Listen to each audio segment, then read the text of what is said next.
Hey everyone, welcome back to the economics discussion. And the topic for today's discussion is the Nixon shock policies in the year 1971, when President Richard Nixon became the president or 37th president of US.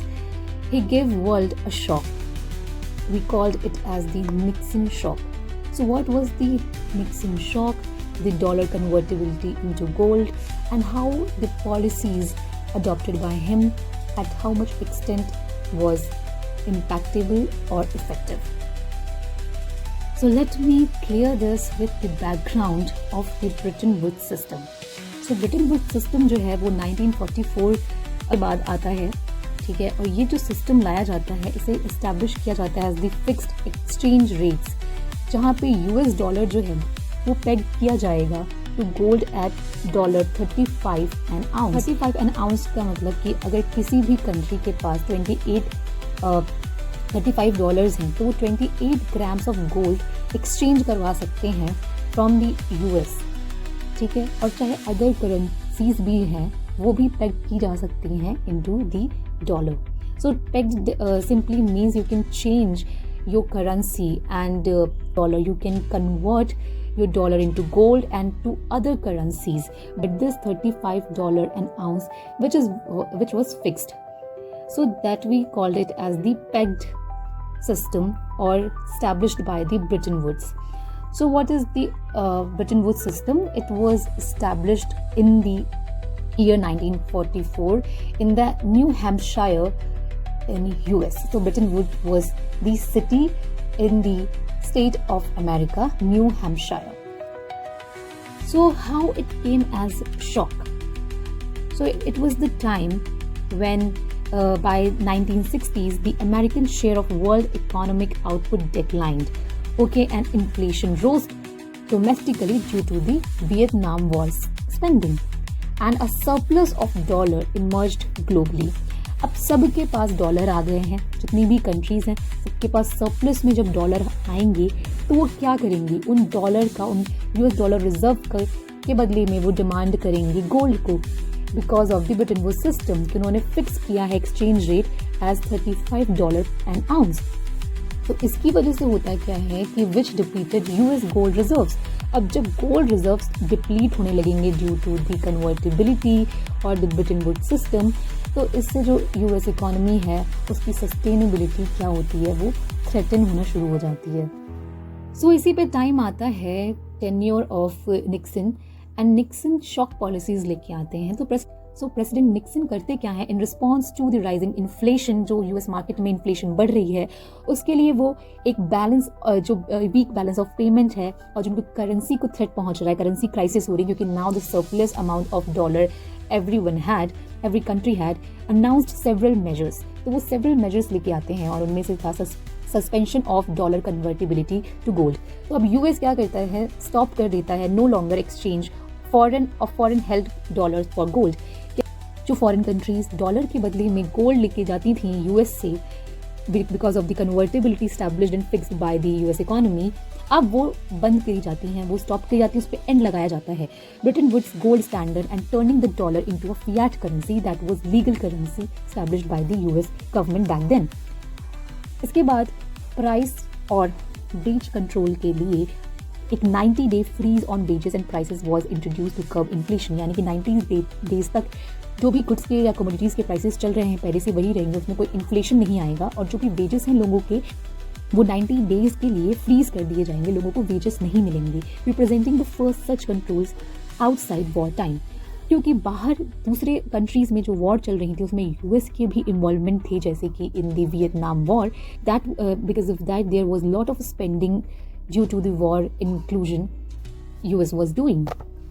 Import surcharge, a 10% of tariff on imports was imposed temporarily to protect American industries. जैसे आज के time पे Donald Trump हमारे country पे और दूसरी countries पे 50 या 25% तक का टैरिफ लगा रहे हैं ऑन इम्पोर्ट, और इसी तरीके से उस टाइम पे अमेरिकन इंडस्ट्रीज़ को प्रोटेक्ट करने के लिए रिचर्ड निक्सन ने 10% टैरिफ लगाया in his several measures that he adopted that time to stable the US economy.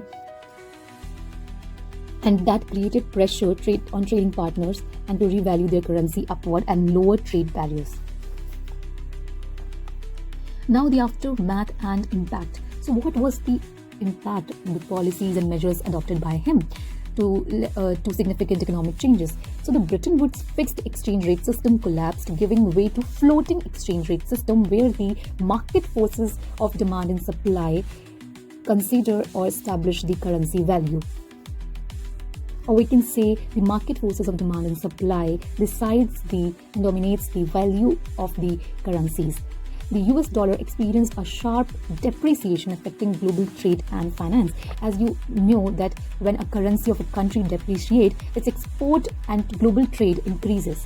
Inflation re-emerged, contributing to inflation plus stagnation of the 1970s. So it was the time of 1970s when stagflation contributing. That means when the economy becomes stagnant and inflation rising plus the unemployment. So when unemployment and the inflation rising simultaneously, it is the situation of stagflation which was happening in the year 1970s in the US economy. So inflation re-emerged, but the stagflation start slowing down. These policies enhance central banks' ability to manage monetary independently with greater control over money supply and interest rate. So now the central banks decide the interest rate, and by raising the interest rate, they can control the money supply into the hands of the economy, as opposed to maintaining fixed exchange rates. So that this floating exchange rate system was contrast of the fixed exchange rate system. Now the central bank uses their monetary policy independently, and the market forces of demand and supply decides the value of the currency, and the central bank's ability to manage monetary policy. As the interest rate goes up, the money supply start declining because people are less interested to take loan at the high interest rates, and vice versa. Long-term Nixon's end of gold standard mark, so while the gold convertibility of dollar was ended by Nixon, marked the start of modern global currency system, but it also introduced greater volatility and uncertainty in the currency market, because now there is no central agency or central authority to fix the exchange rate system. So there is a lot of fluctuation due to the continuous fluctuating market forces of demand and supply. So by adopting these measures, Nixon was successful in slowing down the inflation, and he was able to get the sustainable improvement and stability in the US economic system. So domestically, Nixon's bold economic actions helped him win re-election in 1972. Internationally, his approach initially created tension because those countries who had surplus amount of dollar was not able to get gold reserves in return and in exchange. So that really created tension in the global environment and with different countries.